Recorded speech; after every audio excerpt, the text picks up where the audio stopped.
இப்போ நம்ம பார்க்க போகிறது வந்து 6ஆம் வகுப்பில் உள்ள டேடு டம் 3ஆம் பருவத்தோட அறிவியல். ஓகே, ஸோ நம்ம ஏற்கனவே வந்து பார்த்துருந்தோம்.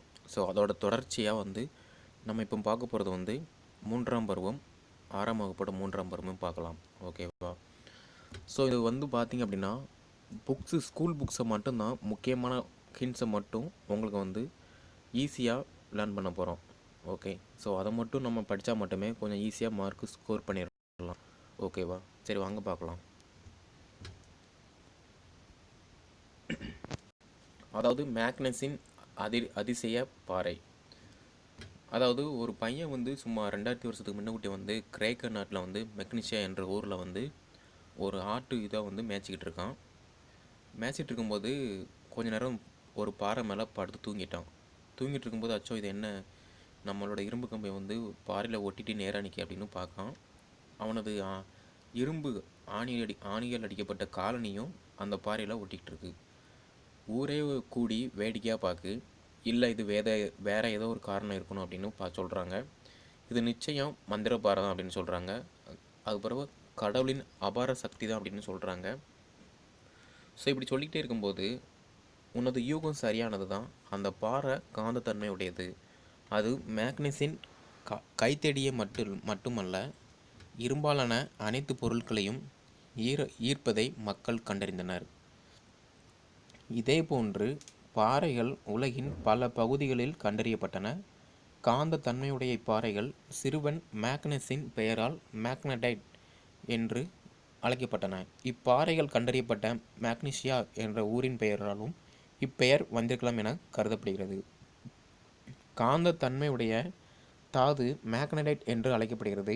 இவை இயற்கையாக பாறைகள் என்பதால் ஒரு குறிப்பிட்ட வடிவம் இவற்றிற்கு கிடையாது. மேக்னடைட் இயற்கை காந்தம் எனப்படுகிறது. அதாவது இதில் கொஸ்டின் எப்படி கேட்கலாம் அப்படின்னா, இயற்கை காந்தம் அப்படின்னு கொடுத்துட்டு கீழே 2-3 ஆப்ஷன் கொடுத்து மேக்னடைட் மேக்னீஷியா அப்படின்னு கொடுத்தாங்க அப்படின்னா மேக்னடைட் தான் இயற்கை காந்தம் என்று ஆன்சர் எடுக்கணும். ஓகே, ஸோ காந்தங்கள் திசையினை அறிய பயன்படுவதால் இவை வழிகாட்டும் கற்கள் எனவும் அழைக்கப்படுகின்றன. ஓகே, ஸோ வழிகாட்டும் கற்கள் எது அப்படின்னா காந்தங்கள் தான் திசையினை அறியப்படும் வழிகாட்டும் கற்கள் என ஆன்சர் எடுத்துக்கணும். ஓகே, ஸோ காந்தங்களின் பலவித வடிவங்கள். இரும்பு துண்டுகளை காந்தமாக்கும் முறையை மனிதன் அறிந்த பின்னர் பல வடிவங்களில் காந்தங்கள் செய்யப்பட்டு பயன்படுத்தப்படுகின்றன. அதாவது காந்தத்தை பற்றி நம்ம தெரிஞ்சுக்கிட்டு அதுக்கு பிறகு தான் காந்தத்தை பல விதமாக நம்ம வடிவமைக்கும். மனிதனால் தயாரிக்கப்பட்ட இத்தகைய காந்தங்கள் செயற்கை காந்தங்கள் என்று அழைக்கப்படுகின்றன. அதாவது எந்த ஒரு பொருளுமே இயற்கையாக அது இயற்கையாக வரும். மனிதனால் உருவாக்கப்பட்டுச்சு அப்படின்னா அது செயற்கை மட்டும்தான். ஓகே, ஸோ சட்ட காந்தம், லாட காந்தம், வளைய காந்தம் மற்றும் காந்த ஊசி ஆகிய பொதுவாக பயன்படுத்தப்படும் செயற்கை காந்தங்கள் ஆகும். அதாவது பார்த்தீங்க அப்படின்னா சட்ட காந்தம் ஸ்கேல் மாதிரி இருக்குது, லாட காந்தம்னா யூ மாதிரி இருக்குது, வளைய காந்தம்னா வட்டம் மாதிரி இருக்குது, காந்த ஊசினா அந்த முள் அது மாதிரி இருக்குது. ஸோ நெக்ஸ்ட்டு பாருங்கள், காந்த தன்மை உள்ள மற்றும் காந்த தன்மையற்ற பொருட்கள். காந்தத்தால் ஈர்க்கப்படக்கூடிய பொருட்கள் காந்த தன்மை உள்ள பொருட்கள் எனப்படுகின்றன. அதுக்கு எடுத்துக்காட்டு இரும்பு, கோபால்ட், நிக்கல் போன்றவை காந்த தன்மை உள்ள பொருட்கள் ஆகும். இப்போ இந்த படத்தை பார்த்திங்க அப்படின்னா நம்ம சின்ன வயசில் இப்போ கூட சின்ன பையங்க விளையாடிக்கிட்டு தான் இருக்காங்க. காந்தத்தை கொண்டு அந்த தெருவில் இழுத்துட்டு போகிறது, அப்புறம் அந்த மண்ணில் ஒட்டியிருக்க காந்தத்தை தனியாக பிரித்து எடுக்கிறது, இது மாதிரி முயற்சி பண்ணிட்டு தான் இருக்காங்க. ஓகே, நெக்ஸ்ட்டு பாருங்கள், காந்தத்தின் ஈர்ப்பு விசை காந்தத்தின் இரு முனைகளிலும் அதிகமாக இருக்கிறது. இந்த இரு முனைகளையும் காந்தத்தின் துருவங்கள் என அழைக்கிறோம். அதாவது காந்தத்தின் ஈர்ப்பு விசை காந்தத்தோட முனையிலையும் அதிகமாக இருக்குது. இந்த இரு முனைகளையும் காந்தத்தின் துருவங்கள் என அழைக்கிறோம். அதாவது வட துருவம், தென் துருவம் என்று அழைப்போம் இல்லையா, அது மாதிரி சொல்கிறாங்க. நெக்ஸ்ட்டு பாருங்கள், தடையின்றி தொங்க விடப்பட்டுள்ள காந்தமானது எப்பொழுதும் வடக்கு தெற்கு திசையிலே ஓய்வு நிலைக்கு வரும். அதாவது ஒரு காந்தத்தை கயிற்றில் கட்டி தொங்க விட்டீங்க அப்படின்னா அது வடக்கு தெற்காக தான் எப்போவுமே இருக்கும். நெக்ஸ்ட்டு பாருங்கள், காந்தத்தின் திசை காட்டும் பண்பு பல ஆண்டுகளாக திசையை அறிய பயன்படுத்தப்பட்டு வருகிறது. ஏறத்தாழ 800 ஆண்டுகளுக்கு முன்பு சீனர்கள் காந்த கற்களை கட்டி தொங்கவிட்டால் அவை வடக்கு தெற்கு திசைகளை ஓவி நிலைக்கு வருவதை கண்டறிந்தனர். காந்த தன்மையுடைய கற்களை கொண்டு திசை காட்டும் கருவிகள் செய்து பயன்படுத்தினர். சீன மாலுமிகள் தங்கள் படகுகளிலும் கப்பல்களிலும் இத்தகைய கற்களை கொண்டு புயல் காலங்களிலும் மூடுபனி காலங்களிலும் திசையறிந்து பாதுகாப்பான கடல் பயணங்களை மேற்கொண்டனர். இப்போ பார்த்தீங்க அப்படின்னா இதில் வந்து 2-3 கொஸ்டின் இருக்குது. யார் வந்து மொத காந்தத்தோட அந்த வடக்கு தெற்கு திசையை வந்து கண்டுபிடிச்சா அப்படின்னா சீனர்கள் தான். அதே மாதிரி கப்பலில் வந்து அந்த திசை காட்டும் கருவியை யார் கண்டுபிடிச்சா அப்படின்னா அதுவும் சீனர்கள் தான் வரும். ஓகே, நெக்ஸ்ட்டு பாருங்கள். காந்த திசை காட்டும் கருவி. காந்த திசை காட்டும் கருவி என்பது திசை அறிய உதவும் ஒரு காந்த ஊசி பெட்டி ஆகும். தடையின்றி சுழலும் வகையில் ஒரு காந்த ஊசி இதன் மையத்தில் பொருத்தப்பட்டுள்ளது. காந்த ஊசியின் வடமுனை குறியிடப்பட்டு காண்பிக்கப்பட்டுள்ளது. அதாவது இதில் நார்த்தில் வந்து ரெட் போட்டிருக்காங்க பார்த்தீங்களா, அதுதான் மார்க் பண்ணியிருக்காங்க. கப்பல்கள் மற்றும் விமானங்களில் காந்த திசை காட்டும் கருவி பொதுவாக பயன்படுத்தப்பட்டு வருகிறது. மலையேறுபவர்கள் தங்கள் திசை மாறி வேறு இடத்திற்கு செல்லாமல் இருக்க இதை அவசியம் எடுத்து செல்கின்றனர். அதாவது கப்பல்லையும் இதை யூஸ் பண்ணுறாங்க, அதே மாதிரி ஃப்ளைட் இருக்கு இல்லையா, விமானம், அதுலேயும் இதை யூஸ் பண்ணுறாங்க. அது மட்டும் இல்லாமல் இந்த மலையேறுவாங்களா அவங்களும் இதை வந்து ரொம்பவே யூஸ் பண்ணுறாங்க. இது நெக்ஸ்ட்டு பாருங்கள். ஈர்ப்பு விசை என்எஸ் அடுத்து என்எஸ் இருக்குது. ஆனால் எஸ்ஸும் என்னன்னு தான் ஈர்ப்பு விசையாக இருக்குது. அடுத்து ஈர்ப்பு விசை பாருங்கள், அதுவும் என்எஸ் தான் ஈர்ப்பு விசையாக இருக்குது. விலக்கு விசை பாருங்கள், என்னும் நார்த்தும் வந்து விலக்கு விசையாக இருக்குது. அதே மாதிரி சவுத்தும் விலக்கு விசையாக இருக்குது. ஓகேவா? ஸோ ஆப்போசிட் வைக்கும்போது ஈர்க்கு, அதே மாதிரி சேமாக வைக்கும்போது வந்து விலக்குது. காந்தங்கள் எதிரெதிர் துருவங்கள் எஸ்என் என்எஸ் ஒன்றை இருக்கின்றன. ஒத்த துருவங்கள் என்என் எஸ்எஸ் வந்து விளக்குகின்றன. நெக்ஸ்ட்டு பாருங்கள். கைபேசி, குறுந்தகடு, கணினி போன்றவற்றிற்கு அருகில் காந்தங்களை வைத்தால் காந்தங்கள் அதன் காந்த தன்மையை இழந்துவிடும். அந்த பொருட்களும் பாதிப்புக்கு உள்ளாகும். அதாவது நம்ம ஃபோனு, லேப்டாப்பு, அப்புறம் டிவி பக்கத்தில் வச்சோம்னா ஒரு மாதிரி சவுண்டு வரும், ஒரு மாதிரி ஷேக் ஆகுத மாதிரி இருக்கும். ஸோ அது மாதிரி வச்சோம்னா காந்தத்தோட தன்மையும் இழந்துடும். டிவி, மொபைலு அந்த மாதிரி இதுவும் கொஞ்சம் ஸ்பாயில் ஆகும் அப்படின்னு சொல்கிறாங்க. நெக்ஸ்ட்டு பாருங்கள். மின்காந்த தொடர்வண்டி. ஸோ இது வந்து பார்த்திங்க அப்படின்னா சீனா, ஜப்பான், தென்கொரியா அந்த மாதிரி நாட்டில் தான் இருக்குது. ஓகேவா? ஸோ இந்தியாவில் வந்து டெல்லி, மும்பை டு டெல்லி, அப்புறம் மும்பை டு நாக்பூர், சென்னை, பெங்களூர், மைசூர் போன்ற வழித்தடங்களில் மின்காந்த வண்டி அமைக்கலாமா அப்படின்னு பரிசீலிக்கப்பட்டு தான் வருகிறது. ஓகேவா? இன்னும் அமைக்கலை, பரிசீலிக்கப்பட்டு தான் வருகிறது. நெக்ஸ்ட்டு பாருங்கள். மின்காந்த தொடர்வண்டி வந்து எவ்வாறு வேலை செய்கிறது? மின்காந்த தொடர்வண்டியில் மின்காந்தங்கள் பயன்படுத்தப்படுகின்றன. இவற்றின் வழியே மின்சாரம் பாயும் போது மட்டுமே காந்தத்தன்மையை பெறுகின்றன. மின்சாரத்தின் திசை மாறும்போது இதன் துருவங்களும் மாறுகின்றன. தொடர்வண்டியின் அடியிலும் தண்டவாளங்களிலும் உள்ள காந்தங்களின் ஒத்த துருவங்கள் ஒன்றை ஒன்று விலக்குவதன் காரணமாக இத்தொடர்வண்டிகள் தண்டவாளத்திலிருந்து 10 சென்டிமீட்டர் உயரத்தில் அந்தரத்தில் நிலைநிறுத்தப்படுகின்றன. காந்தத்தின் ஈர்ப்பு விசையையும் காந்தத்தின் விலக்கு விசையையும் பயன்படுத்தி காந்த பொருட்களை நகர்த்த முடியும் என நமக்கு தெரியும். ஓகே, ஸோ தண்டாவளத்திலும் பக்கவாட்டிலும் தொடர்வண்டியின் கீழேயும் பக்கவாட்டிலும் உள்ள காந்தங்களில் இந்த தொடர்வண்டி முன்னோக்கி செலுத்தப்படுகிறது. மின்னோட்டத்தின் மூலமாக இக்காந்தங்கள் நம்மால் கட்டுப்படுத்த முடியும். அதாவது காந்தத்தை வந்து நம்ம கட்டுப்படுத்தலாம். ஸோ மின்னோட்டத்தை மூலமாக அந்த இதை வந்து கட்டுப்படுத்துதாங்க. இத்தொடர்வண்டியின் சக்கரம் போன்ற அசையும் பொருட்கள் இல்லை என்றால் உராய்வு விசை கிடையாது. அதனால் மணிக்கு 300 கிலோமீட்டர் வேகத்திற்கு மேல் எளிதாக செல்லலாம். இவை மணிக்கு 600 கிலோமீட்டர் வேகம் வரை கூட செல்லும் திறன் உடையது. உராய்வு இல்லை என்பதால் இவை செல்லும் போது அதிகம் சத்தம் கேட்பதில்லை. குறைந்த மின்சாரமே போதுமானது. சுற்றுச்சூழலுக்கும் இவை உகந்தவை. பல நாடுகளில் இது தொடர்பான முயற்சிகள் மேற்கொள்ளப்பட்டாலும் சீனா, ஜப்பான், தென்கொரியா போன்ற நாடுகளில் மட்டுமே தற்போது நடைமுறையில் இருக்குது. பயணிகளும் இதை பயன்படுத்திட்டு வராங்க. நம்ம இந்தியாவில் வந்து இதை நடைமுறைக்கு கொண்டு வரலாமா அப்படின்னு பரிசீலனை பண்ணிட்டு இருக்காங்க. ஓகே, நெக்ஸ்ட்டு பாருங்கள். நினைவில் கொள்க. காந்த தன்மையுடைய தாது மேக்னடைட் என்று அழைக்கப்படுகிறது. மேக்னடைட் ஒரு இயற்கை காந்தம். ஓகேவா? நெக்ஸ்ட்டு மனிதனால் தயாரிக்கப்பட்ட காந்தங்கள் செயற்கை காந்தங்கள் என அழைக்கப்படுகின்றன. நெக்ஸ்ட்டு காந்தத்தால் ஈர்க்கப்படக்கூடிய பொருட்கள் காந்தத்தன்மை உள்ள பொருட்கள் எனப்படுகின்றன. நெக்ஸ்ட்டு காந்தத்தால் ஈர்க்கப்படாத பொருட்கள் காந்த தன்மையற்ற பொருட்கள் எனப்படுகின்றன. நெக்ஸ்ட்டு தடையின்றி தொங்கவிடப்பட்டுள்ள காந்தமானது எப்பொழுதும் வடக்கு தெற்கு திசையிலே ஓய்வு நிலைக்கு வரும்.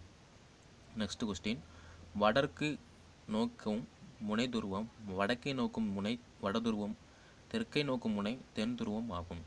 காந்த திசை காட்டும் கருவி என்பது திசை அறியா உதவும் ஒரு காந்த ஊசி பெட்டி ஆகும். நெக்ஸ்ட் கொஸ்டின், காந்தத்தின் எதிர் துருவங்கள் NS அடுத்து SN ஒன்றை ஒன்று இருக்கின்றன. ஒத்த துருவங்கள் NN SS வந்து ஒன்றை ஒன்று விளக்குகின்றன. நெக்ஸ்ட் பாருங்க, புவியில் காணப்படும் நீரில் 97% நீரானது உப்பு நீராகும். அதாவது பூமியில் 97% நீர் தான் உப்பு நீர் இருக்குது. நல்ல நீரோட அளவு வந்து 3% மட்டும்தான். ஓகேவா? அவற்றில் ஒரு பகுதி துருவங்களிலும் பனிப்படிவுகள் மற்றும் பனி ஆறுகளாகவும் உள்ளதனால் அந்நீரினை நம்மால் பயன்படுத்த இயலாது. ஓகேவா? ஸோ பூமியில் வந்து 97% வந்து உப்பு நீர் இருக்குது, 3% தான் நல்ல நீர் இருக்குது. அதுவுமே வந்து துருவங்களையும் பனிப்படிவுகளையும் பனி ஆறுகளையும் உள்ளது. அதை வந்து நம்மளால் பயன்படுத்த முடியாது. மொத்தம் 3% உள்ள நன்னீர் இருக்கு இல்லையா, அது வந்து எங்கெல்லாம் இருக்குன்னு பார்க்கலாம்.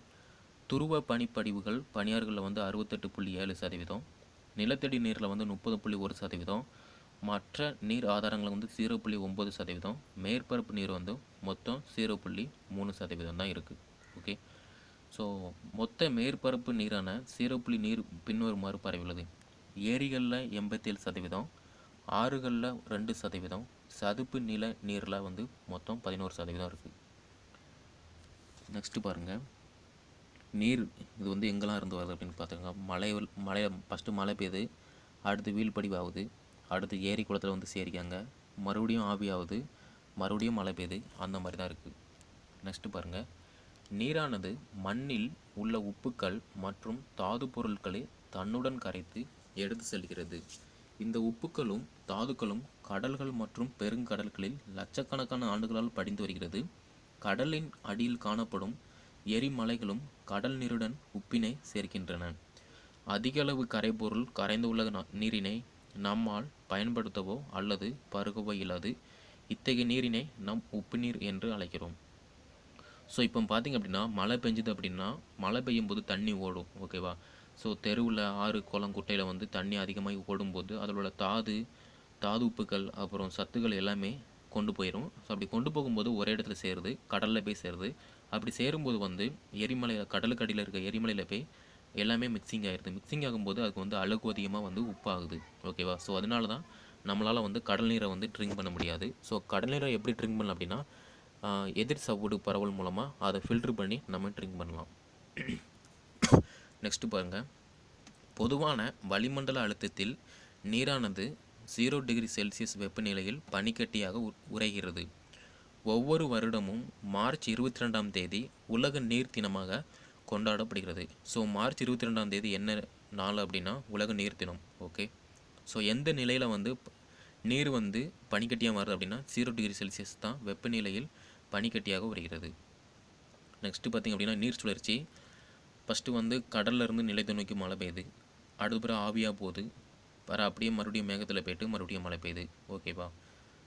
நெக்ஸ்ட்டு பாருங்கள், இவ்வுலகம் முழுவதும் நீரினை பயன்படுத்தினாலும் நீரின் இம்மூன்று நிலைகளும் புவியில் காணப்படும் நீரின் அளவினை மாற்ற இயலா வண்ணம் நிலையாக வைத்துள்ளன.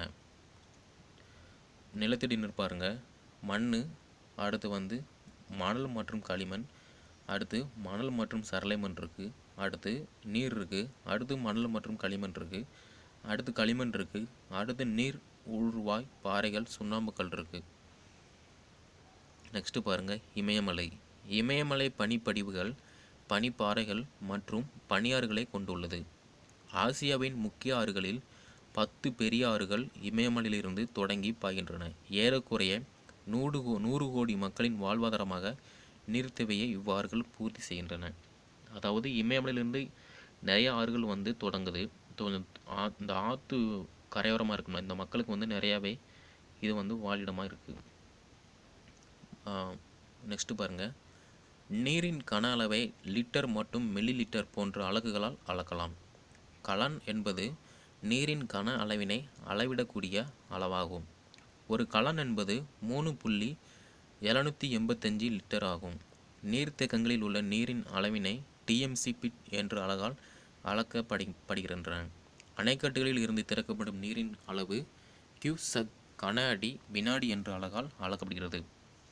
ஓகேவா? ஸோ இதில் வந்து பார்த்திங்க அப்படின்னா ஒரு கலன் என்பது என்ன அப்படின்னு கேட்டாங்க அப்படின்னா 3.785 அப்படின்னு போடணும்.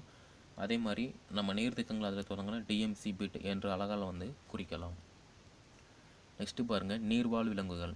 பனி காலங்களில் குளிர்ந்த நாடுகளில் ஏரிகள் மற்றும் குளங்கள் குளிர்ச்சியடைந்து நீரின் மீள்பரப்பில் திண்ம நிலை பனிப்படலங்கள் உருவாகின்றன. இருந்த போதிலும் பனி படலத்திற்கு கீழ் வசிக்கும் நீர்வாழ் விலங்குகள் இறப்பதில்லை. ஏனெனில் மிதக்கும் பனி படலமானது ஒரு பாதுகாப்பு படலமாக செயல்பட்டு நீரிலிருந்து வெப்பம் வெளியேறுவதனை அனுமதிப்பதில்லை. எனவே நீரின் மேற்பரப்பு மட்டுமே குளிர்ச்சியடைந்து பனியாக மாறுகின்றன. இக்காரணங்கள் நீர்வாழ் விலங்குகளுக்கு சாதகமாக அமைந்து அவை உயிர் வாழ உதவுகின்றன. அதாவது இப்போ இந்த ஹாலிவுட் படத்துலலாம் பார்த்தீங்க அப்படின்னா மேலே ஐஸ் கட்டி இருக்கும், கீழே தண்ணி இருக்கும், அது கீழே வந்து உயிரினங்கள்லாம் வாழ்ந்துக்கிட்டு இருக்கும். ஓகேவா? ஸோ இந்த மேலே அந்த லேயர் மாதிரி இருக்கு இல்லையா, அந்த பனி படலம், அது வந்து அதோட வெப்பத்தை வந்து தக்க வச்சுக்கிறதுனால மட்டும்தான் இந்த உயிரினங்கள் வந்து உயிர் வாழுது அப்படின்னு சொல்லியிருக்காங்க. நெக்ஸ்ட்டு பாருங்கள், நீர் குறைக்கான முதன்மையான காரணங்கள் மக்கள் தொகை பெருக்கம், சீரான மழை பொழிவின்மை, நிலத்தடி நீர் மட்டம் குறைதல், நீர் மாசுபடுதல், நீரினை கவனக்குறைவாக கையாளுதல். நம் நீர் பற்றாக்குறையிலிருந்து நம்மை பாதுகாத்து கொள்ள கவனமான வழிமுறைகளை பின்பற்ற வேண்டும். இல்லையெனில் இப்புவியில் உயிரினங்கள் வாழ இயலாத சூழல் ஏற்படும். நீரினை கவனமாகவும் சிக்கனமாக பயன்படுத்தி அதனை வருங்கால தலைமுறையினருக்காக பாதுகாத்தலை நம் நீர் பாதுகாப்பு என்கிறோம். அதாவது ஃபஸ்ட்டு வந்து பார்த்திங்க அப்படின்னா மக்கள் தொகை பெருக்கம் அப்படின்னு சொல்கிறாங்க, சீரான மழை பொழிவின்மை அப்படின்னு சொல்கிறாங்க. ஆனால் பார்த்திங்க அப்படின்னா நம்ம நார்மலாக மரத்தை தான் இப்போ வந்து வெட்டிக்கிட்டே இருக்கோம், அழிக்கும் மேக்ஸிமம். ஓகே, ஸோ நம்மளால் முடிஞ்ச அளவு மரத்தை வெட்டி பராமரித்தோம் அப்படின்னா மழை பொழியும் நீர் பற்றாக்குறை வந்து ஏற்படாது. ஓகே, நெக்ஸ்ட்டு பாருங்கள், நீரை பாதுகாப்பதற்கான வழிமுறைகள். நீர் மேலாண்மை. நீர் மேலாண்மை பின்வரும் காரணிகளை கொண்டுள்ளது. மக்களிடையே நீர்நிலைகளில் கழிவுகளை வெளியேற்றுவதில் ஏற்படும் பாதிப்புகளை பற்றி விழிப்புணர்வை ஏற்படுத்துதல், நீரினை தூய்மைப்படுத்தி மறுசுழற்சிக்கு உட்படுத்துதல், விவசாயத்தில் அதிகப்படியான உரங்கள் மற்றும் பூச்சிக்கொல்லிகளின் பயன்பாட்டினை குறைப்பதன் மூலம் நிலத்தடி நீர் மாசுபாட்டினை குறைத்தல், காடுகளை பாதுகாத்தல், சொட்டு நீர் பாசனம், தெளிப்பு நீர் பாசனம் போன்ற நவீன நீர் பாசன முறைகளை விவசாயத்தில் பயன்படுத்துவதன் மூலம் பாசனத்திற்கு நீரினை சிக்கமாக பயன்படுத்தலாம். ஓகேவா? ஸோ இதில் என்ன சொல்லியிருக்காங்க அப்படின்னா நம்மளோட வயல் அப்புறம் வீட்டில் எல்லாத்துலேயுமே கொஞ்சமாக தண்ணியை பயன்படுத்தணும், அதே மாதிரி சொட்டு நீர் பாசனத்தை வந்து பயன்படுத்தணும், காடுகளை வந்து பாதுகாக்கணும்னு சொல்லியிருக்காங்க. விவசாயத்தில் வந்து பூச்சிக்கொல்லி பயன்படுத்த வந்து குறைப்பதன் மூலமும் நிலத்தடி நீர் மாசுபாட்டை வந்து குறைக்கலாம் அப்படின்னு சொல்லியிருக்காங்க. ஓகே, நெக்ஸ்ட்டு பாருங்கள், மழைநீர் சேகரிப்பு. மழை நீரினை நேரடியாக சேகரித்தல் மற்றும் பயன்படுத்துதலே மழைநீர் சேகரிப்பு எனப்படும். மழைநீர் சேகரிப்பில் 2 முறைகள் காணப்படுகின்றன. மழைநீர் எங்கு பொழிகிறதோ அவ்விடத்திலே சேகரித்தல், அதாவது வீட்டு மேலே இருந்து கீழணிக்கு வரும் இல்லையா, அந்த தண்ணியை சொல்கிறாங்க. நெக்ஸ்ட் பாருங்கள், கூவம் ஒரு முகத்துவாரம். நீர்நிலைகள் கடலை சந்திக்கும் ஈரநிலைகளுக்கு முகத்துவாரம் என்று பெயர். இது நிலத்திலிருந்து நன்னீரும் கடலிலிருந்து உப்பு நீரும் சந்திக்க இடமாகும். சில தனித்தன்மையான தாவரம் மற்றும் விலங்கு வகைகளும் உறைவிடமாக முகத்துவாரம் அமைகிறது. ஓகே, ஸோ கடலும் ஒரு ஏரி மாதிரி இருக்க ஒன்றும் சேர்ந்துச்சு அப்படின்னா, நன்னீரும் உப்பு நீரும் சேர்ந்துச்சு அப்படின்னா அது வந்து கூவம் இல்லைன்னா முகத்துவாரம் என்று அழைக்கப்படுகிறது. நெக்ஸ்ட்டு பாருங்கள், சதுப்பு நிலங்கள் என்பவை ஈரப்பதம் நிறைந்த காடுகள் ஆகும். அதாவது சதுப்பு நிலங்கள் அப்படின்னா ஈரப்பதம் நிறைந்த காடுகள் ஆகும். அவை பெரிய ஆறுகளை சார்ந்தோ அல்லது பெரிய ஏரிகளின் கரைகளிலோ காணப்படும். சதுப்பு நில நீர் நன்னீராகவோ உவர்ப்பு நீராகவோ அல்லது கடல் நீராகவோ இருக்கலாம். உயிரினங்களுக்கு நன்னீரையும் ஆக்சிஜனையும் அளிப்பதில் சதுப்பு நிலங்கள் முக்கிய பங்கினை வகிக்கின்றன. சிதம்பரத்தினை அடுத்த பிச்சாவரம் சதுப்பு நிலக்காடுகள், முத்துப்பேட்டை சதுப்பு நிலக்காடுகள், சென்னையில் உள்ள பள்ளிக்கரணை சதுப்பு நிலம், காஞ்சிபுரத்தில் உள்ள செம்பகாரக்கம் சதுப்பு நிலம் ஆகியவை தமிழ்நாட்டில் உள்ள சதுப்பு நிலங்கள் ஆகும். நெக்ஸ்ட்டு பாருங்கள், நினைவில் கொள்க. மனிதன் உள்ளிட்ட அனைத்து விலங்கினங்களும் தாவரங்களும் உயிர் வாழ இன்றியமையாத பகுப்பாக உள்ள நீராகும். உலகில் உள்ள மொத்த நீரின் அளவில் 97% நீர் கடல்கள் மற்றும் பெருங்கடலிலே உள்ளது. அதாவது உலகத்தில் மொத்த நீர் வந்து 97% கடலில் தான் இருக்குது, பெருங்கடலில் உள்ளது. உலகம் முழுவதும் 3% நீரை, அதுவும் பனிப்படிவிலையும் பனிப்பாறையிலையும் உறைந்துள்ளது. நெக்ஸ்ட்டு, ஏரிகள், ஆறுகள், குட்டைகள் ஆகிய அனைத்திலுமே 0.3% நீர் மட்டுமே மேற்பரப்பு நீராக உள்ளது. நெக்ஸ்ட்டு, மண்ணில் உள்ள ஈரம் நிலத்தடியில் நீர் இருப்பதை குறிக்கிறது. நெக்ஸ்ட்டு, இயற்கையில் நீராவி போக்கு, ஆவியாதல், ஆவி சுருங்குதல் மற்றும் மழை பொழிதல் ஆகியவற்றின் தொடர்ச்சியாக நிகழ்விற்கு நீர் சுழற்சி என்று பெயர். ஓகே, ஸோ இயற்கையில் நீராவி போக்கு, ஆவியாதல், ஆவி சுருங்குதல் மற்றும் மழை பொழிதல் அப்படின்னா தொடர்ச்சியான நிகழ்வுக்கு வந்து நீர் சுழற்சி என்று பெயர். புவிப்பரப்பின் கீழே மண்ணில் நிறைந்திருக்கும் அல்லது மண்ணில் சேர்ந்திருக்கும் நீர் நிலத்தடி நீர் ஆகும். அதாவது புவிப்பரப்புக்கு கீழே நம்ம போர் போட்டு தண்ணி எடுக்கோம் இல்லையா, அதை தான் சொல்கிறாங்க. புவிப்பரப்புக்கு கீழே பூமிக்கு கீழே இருக்க தண்ணி எல்லாமே நிலத்தடி நீர் அப்படின்னு சொல்கிறாங்க. லவாசியர், இது வந்து நவீன வேதியியல் தந்தை தான் லவாசியர் அப்படின்னு சொல்லுவோம். நெக்ஸ்ட் பாருங்கள், வேதியியலாளர்கள் மஞ்சளை இயற்கை நிறங்காட்டி என்று அழைக்கின்றார்கள். இதன் மூலம் ஒரு கரைசல் அமிலத்தன்மை வாய்ந்ததா காரத்தன்மை வாய்ந்ததா என நம்மால் அடையாளம் காண முடியும். ஓகே, ஸோ இயற்கை நிறங்காட்டி அப்படின்னா மஞ்சள் தான் நம்ம ஆன்சர் பண்ணணும். நம்முடைய அன்றாட செயல்பாடுகளில் வேதியியல் எவ்வாறு முக்கியத்துவம் வாய்ந்தது என்பதை கண்டறிய போதும். நெக்ஸ்ட் பாருங்கள், வெங்காயத்தை நறுக்கும்போது நம்ம கண்ணில் இருந்து எரிச்சல் வரும். ஸோ இப்போ நம்ம வெங்காயத்தை ரேட்டு கேட்கும்போதே நம்ம கண்ணில் இருந்து கண்ணீர் வருது. ஓகேவா? ஸோ வெங்காயத்தை நறுக்கும்போது நம்மள பல பேருக்கு கண்ணில் எரிச்சலுடன் கண்ணீர் வருவதற்கு காரணம் வந்து அதன் செல்களில் பொதிந்துள்ள புரோப்பேன் தயால் எக்ஸ் ஆக்சைடு என்னும் வேதிப்பொருள் தான் ஆகும். இதில் வந்து ஈஸியாக வந்து ஆவியாகக்கூடியது. வெங்காயத்தை வெட்டும்போது சில செல்கள் சிதைந்து இந்த வேதிப்பொருள் வெளிப்படும்.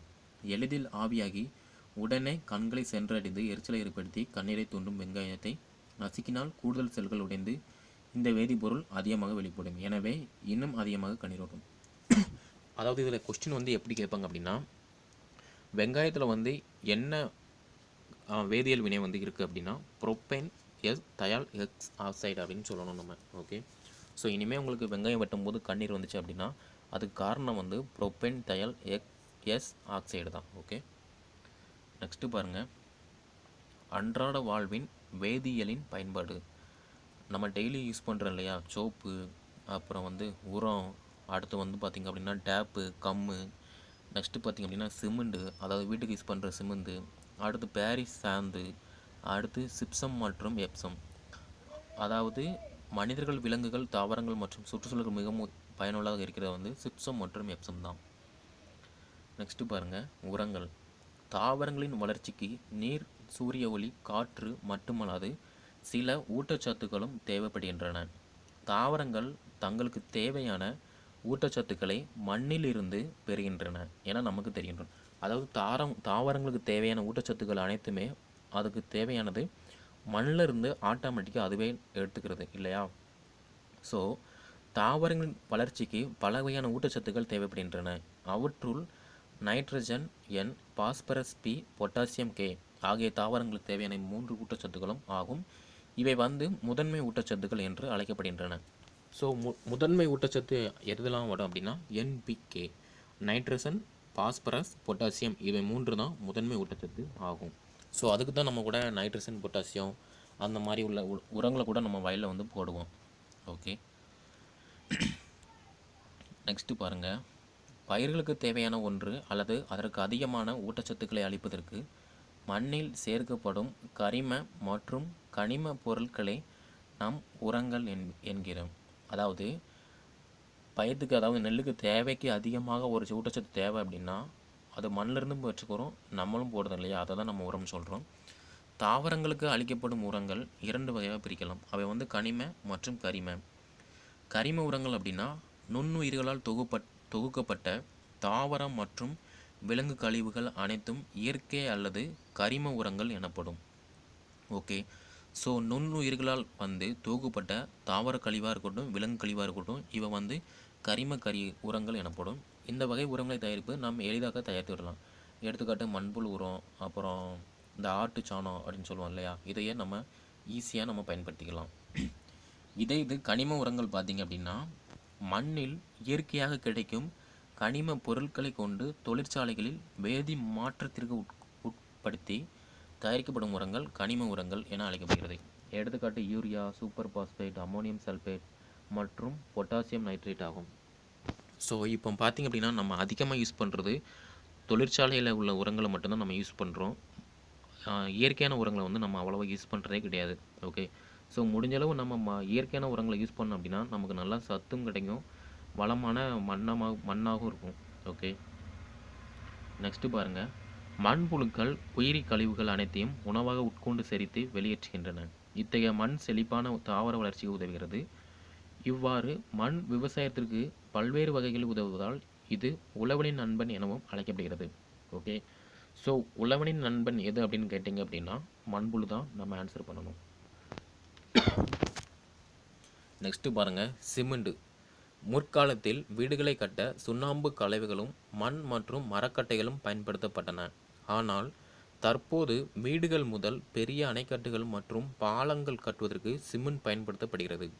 இயற்கையில் கிடைக்கக்கூடிய சுண்ணாம்புகள், களிமண் மற்றும் சிப்சம் ஆகிய தாது உப்புக்களை கலந்து அரைப்பதன் மூலம் சிமெண்ட் தயாரிக்கப்படுகிறது.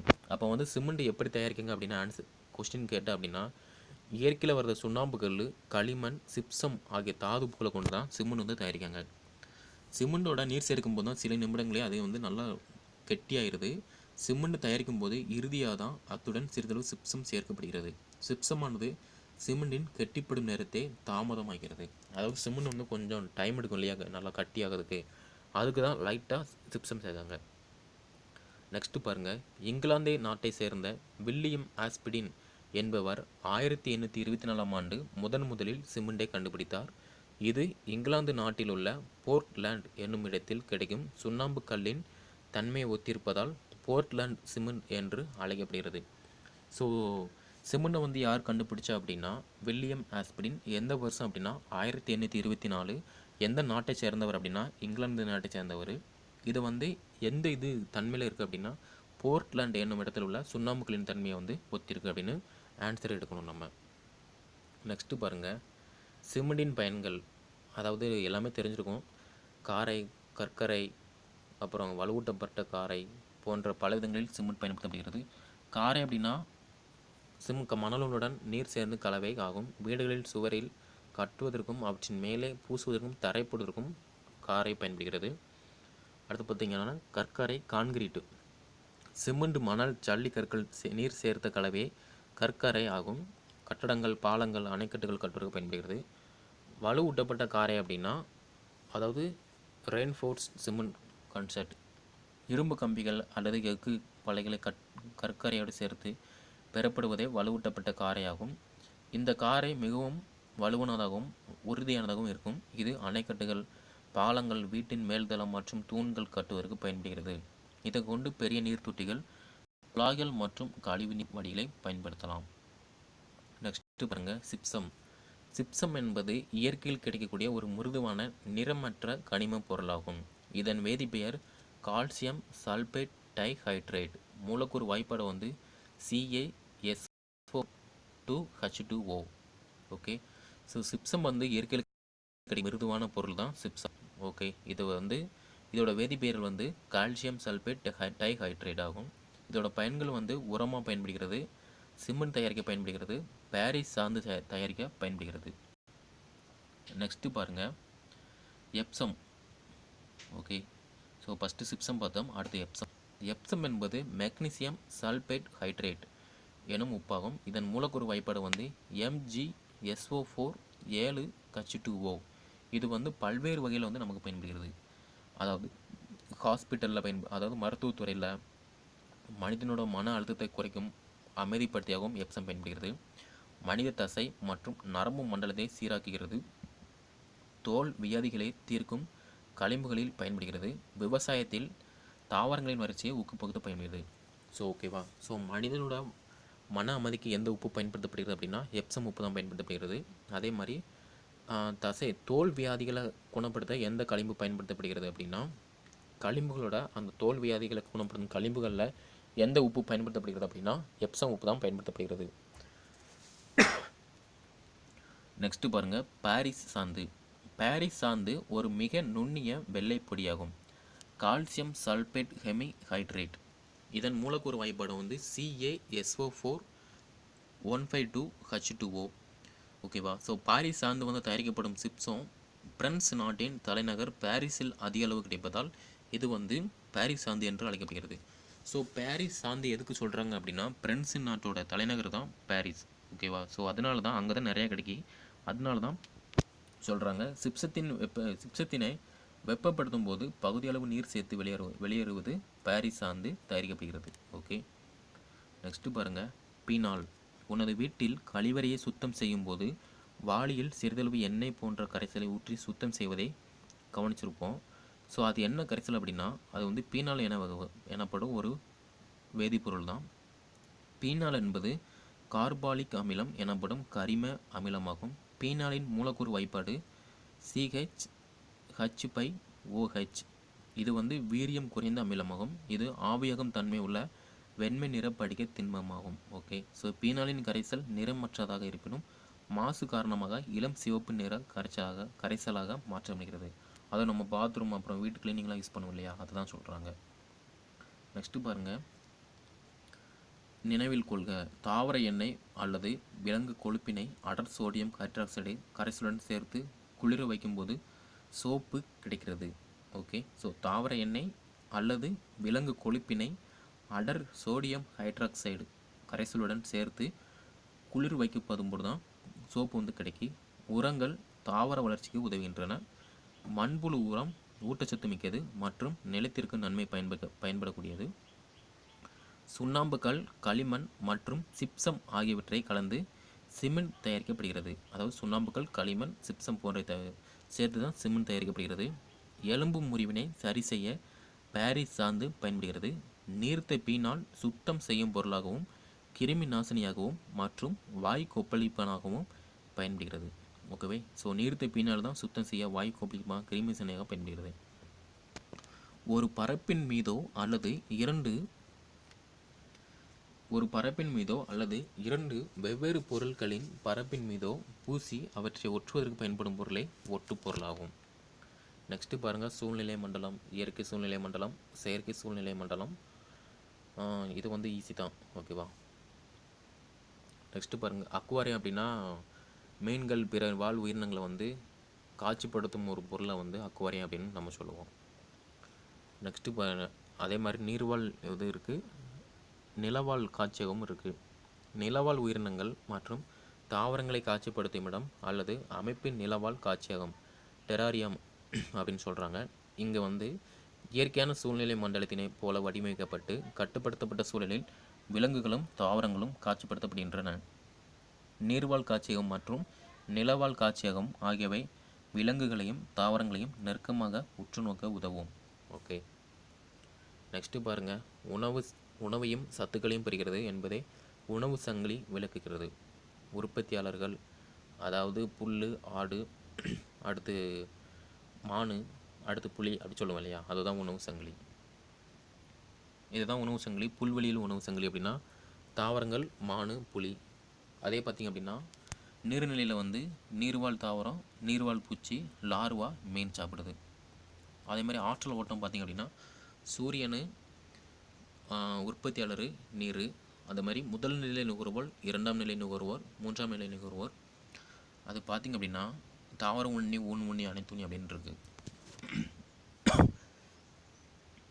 அடுத்து பாருங்கள், உணவூட்ட வகைகள். ஆற்றலானது உற்பத்தியாளர்களில் இருந்து நுகர்வோர்களுக்கு கடத்தப்படுவதை கண்டோம். ஒரு உணவு சங்கிலியில் பல்வேறு வகை நுகர்வோர்கள் உள்ளன.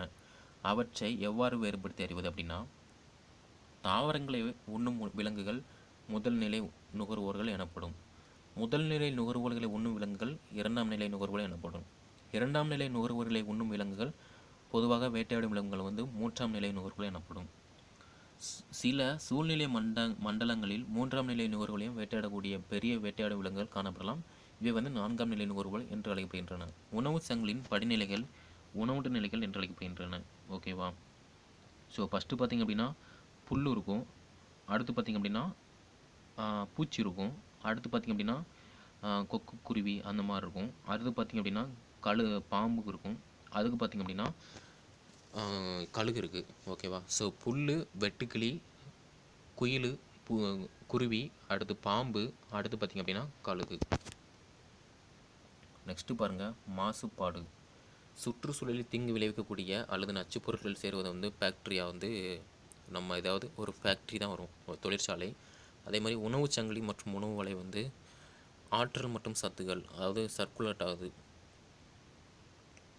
நெக்ஸ்ட்டு பாருங்கள், அனைவரின் கடமையாகும் பயன்பாட்டை குறைத்தல், ரெடியூஸ், மீண்டும் பயன்படுத்துதல், ரியூஸ், மறுசுழற்சி செய்தல், ரீசைக்கிள் ஆகியவை சுற்றுச்சூழலை காக்கும் 3 முக்கிய வழிமுறைகளாகும். இவற்றை நாம் 3R என்று அழைக்கிறோம். அதாவது குறைத்தல், ரெடியூஸ், மீண்டும் பயன்படுத்துதல், ரீயூஸ், மறுசுழற்சி செய்தல் வந்து ரீசைக்கிள். அதாவது 3R அப்படின்னு சொல்கிறாங்க. ஓகே, இது பாருங்கள், குறைவாக விரும்பத்தக்கது, அதிகம் விரும்பத்தக்கது.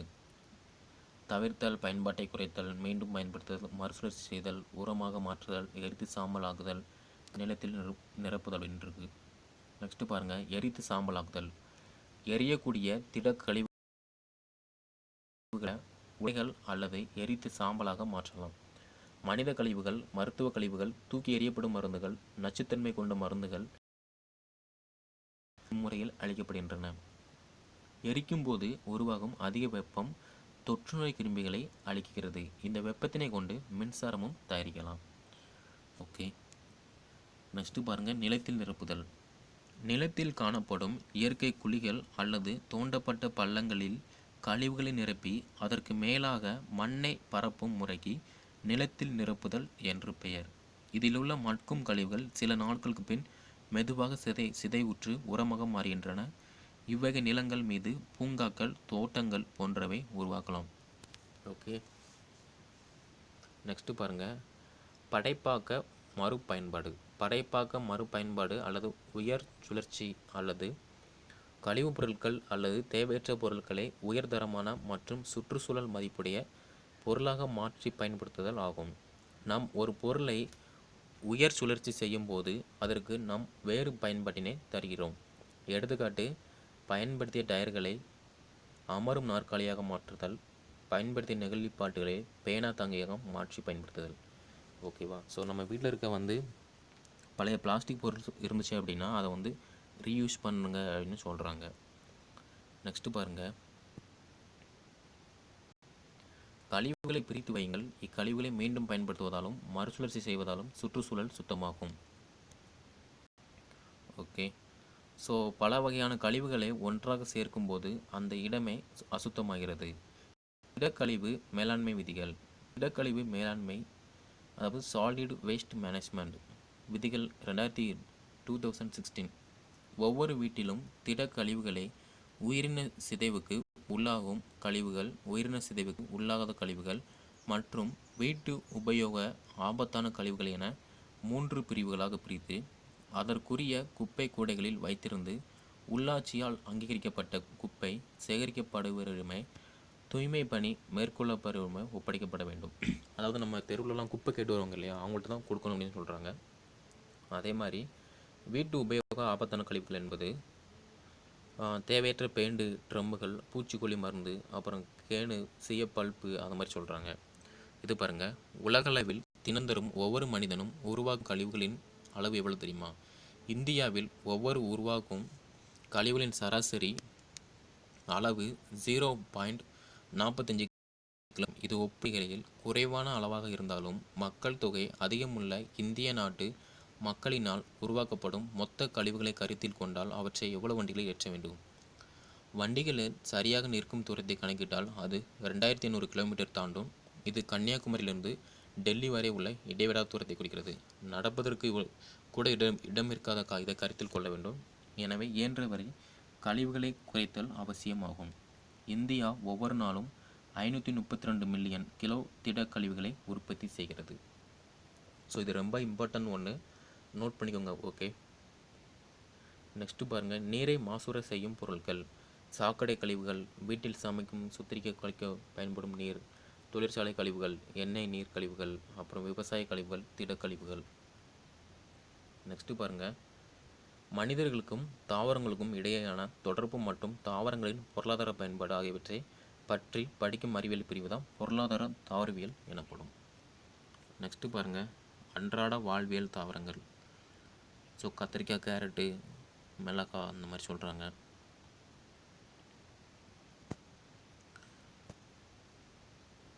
நெக்ஸ்ட்டு பார்த்திங்க அப்படின்னா மரக்கட்டை தரும் தாவரங்கள், அலங்கார தாவரங்கள், உணவு தாவரங்கள், காய்கறிகள், நெல், கொய்யா அப்படின்னு சொல்கிறாங்க. நெக்ஸ்ட்டு பாருங்கள், உலகளவில் கனிகள் மற்றும் காய்கறிகள் உற்பத்தியில் இந்தியா 2ஆம் இடத்தை வகிக்கிறது. ரொம்ப இம்பார்ட்டன்ட் ஒன்று, நோட் பண்ணிக்கோங்க. உலகளவில் கனிகள் மற்றும் காய்கறிகள் உற்பத்தியில் இந்தியா 2ஆம் இடத்தை வகிக்கிறது.